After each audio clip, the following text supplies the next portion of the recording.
আসসালামু আলাইকুম বন্ধুরা, আপনারা কেমন আছেন? সবাইকে শুভ সকাল। আজকে সকালের নাস্তায় ছিল দোসা। দোসা একটি ইন্ডিয়ান খাবার, তারপরেও আমাদের কাছে এই দোসাটা খুবই ভালো লাগে। আজকে আমি দোসাটা তৈরি করে নিলাম। চলুন তাহলে দোসার রেসিপি দেখে নিই। এই জন্য আমি রাতে মাসকলাইয়ের ডাল, চাল এবং চানা ডাল ভিজিয়ে রেখেছিলাম। এখন মিক্সিতে সব কিছু ব্লেন্ড করে নিব। এখানে কিছুটা পানি ও মেথি দিয়ে নিলাম।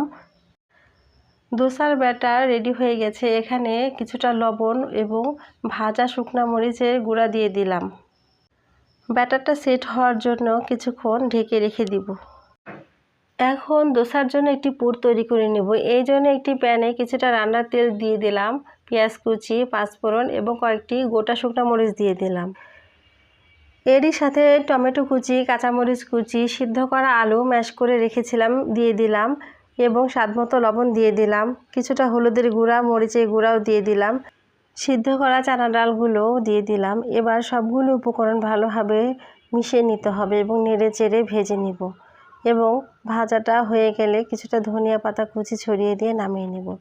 এই পুর তৈরি হয়ে গেল। 15 মিনিট পর চলে আসলাম। দোসার ব্যাটার পুরোপুরি সেট হয়ে গিয়েছে। এখন একটি শুকনো তাওয়ায় কিছুটা তেল ব্রাশ করে নিয়ে দোসার ব্যাটারটা ভালোভাবে ছড়িয়ে দিব।